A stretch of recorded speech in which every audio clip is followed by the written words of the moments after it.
जय हो कार्तिक भगवान की जय। कार्तिक भगवान की कहानी का दूसरा अध्याय। श्री कृष्ण भगवान बोले, हे प्रिय, जब गुणवती ने राक्षस द्वारा अपने पिता और पति को का मारना सुना तो दुखित हुई और रुदन करने लगी। हे स्वामिनी, हे पिताजी, आप मुझे छोड़कर कहाँ चले गए? मैं आपके बिना क्या करूं? अब मेरे भोजन वस्त्र का प्रबंध कौन करेगा? अब मैं किसकी शरण लूं? विधाता का मेरे ऊपर कोप हुआ। अब मैं कैसे जाऊं?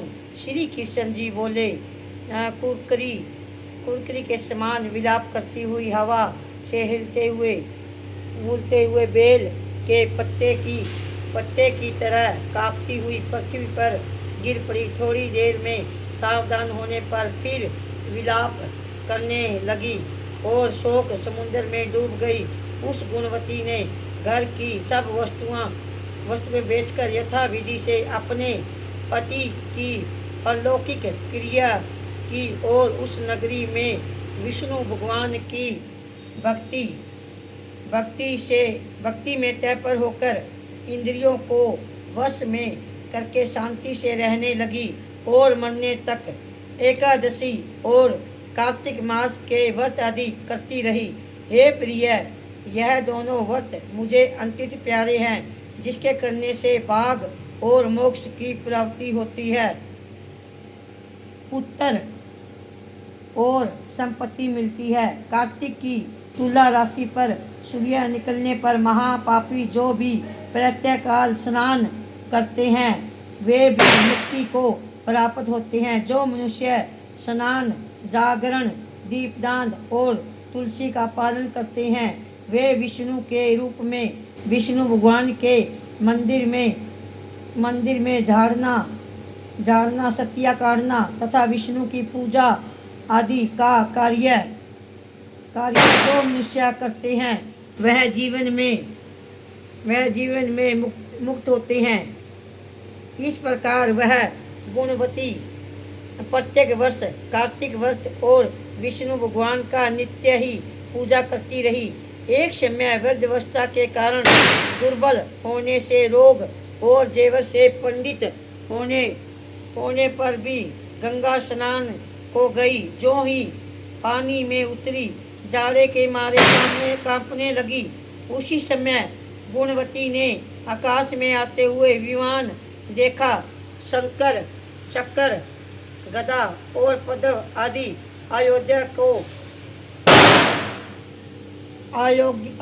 को लांघे हुए विष्णु के रूप धारण करने वाले पार्षद गरुड़ की ध्वजा वाले आश्रमों से युक्त ऐसे विमान में बैठकर उस प्रखंड को ले गए।